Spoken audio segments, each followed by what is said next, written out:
Hey everybody, it's the Angry Trojan again, and I think I'm gonna start doing something different on Thursdays, where I'm just gonna find random excerpts on the internet to talk shit about. I was kicking it and scrolling on X today when I seen somebody talking about how Snoop Dogg used to frequent practices back in the day, and I used to be all for that shit, but them sanctions hit. All of a sudden, Snoop Dogg was no longer down with USC, and his son all of a sudden fucking flipped the script, put on that baby shit looking blue, and became a fucking ruin. And one moniker that I grew up with in my house was, friends don't let friends ruin their lives. Don't get me wrong, it was dope as fuck being able to watch practices online, seeing Matt Leonard throwing Snoop Dogg routes and shit like that. That was dope. Being able to look at my homies who are fans of Ohio State and Michigan and be like, that's my squad. That's happening at USC. That's the Pete Carroll era. See, check this shit out right here. Used to pull up to USC practice. One time, Snoop Dogg just came to rap in our team meeting.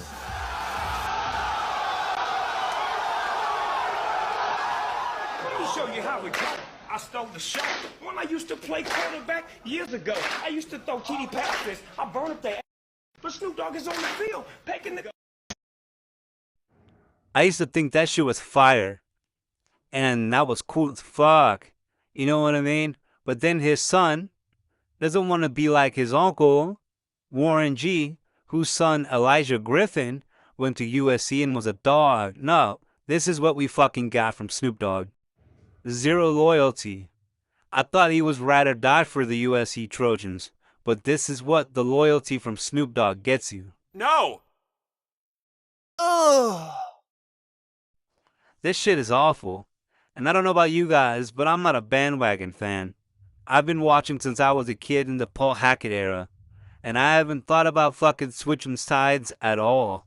And it actually makes me fucking sick to my stomach when I meet these poser-ass casuals around the college football landscape who are over here like, I got two teams. I love Ohio State and the Tennessee Volunteers. What the fuck?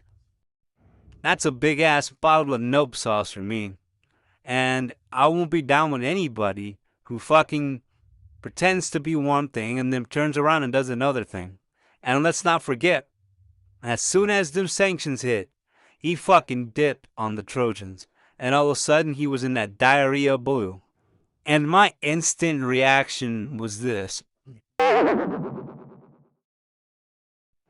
I digress.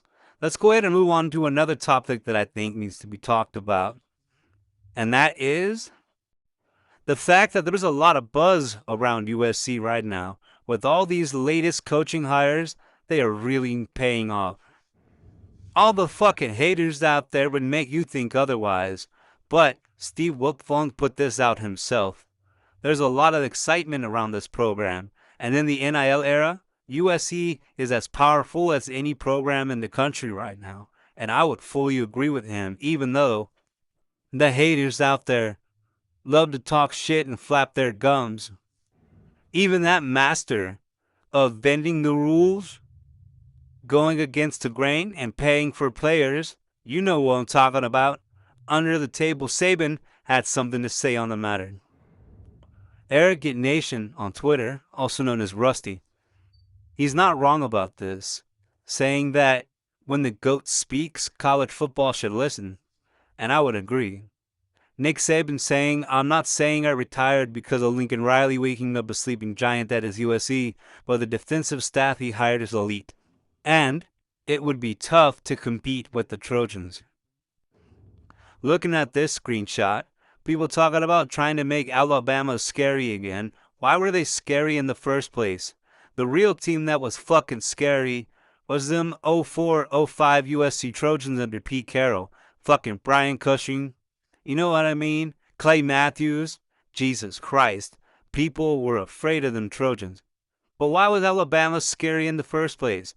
Because the whole time Mr. High and mighty on his fucking high horse with a staff up his ass, Nick Saban was paying players under the fucking table. And players were coming out and talking about getting Corvettes here and there and people just brush it off because the SEC does what the SEC does. It is rather ironic that now that NIL is in full swing, and I'll admit, it took USC a little too long to get their heads from out of their asses. You know what I mean? Like, the university has money, clearly. It's fucking Los Angeles. And there's no other media area or anything like that in the country that rivals the vibe of LA when USC is winning. When USC is at the top of their game and the city's abuzz, man, celebrities and everybody come out and want to hang out at the game. Yeah, okay, whatever, Ohio State fans. You got Eddie George. Ooh, what do you freaking do? Eddie George. That's it. I live here in Columbus. A lot of celebrities come from Ohio, but nothing pops like LA, where all the celebrities from Ohio live. Anyways. But alright, folks, this is where I'm going to wrap this up because I can get a little long-winded talking about this stuff. And my goal is to try to keep the videos 10 minutes or less. And I want to keep them about as short as Oregon's championship record or history of winning is. And actually, that's it really short. Hell, I'd have a 1 second long video with anything. So as always, thank you for watching. Please like, share, and subscribe for more content like this. And remember, folks, it's all one word on YouTube: the Angry Trojan. Fight on, fuck the ruins, and have a good day. Oh yeah, wait, hold up. I just want to reiterate something. That when these fucking haters go try talking their shit, you know what I mean, SEC fans, fucking especially Oregon fans, or dumbass super soy boy effeminate UCLA fans, this is what you sound like to me. I just tell if without this from dropping this out my lifestyle.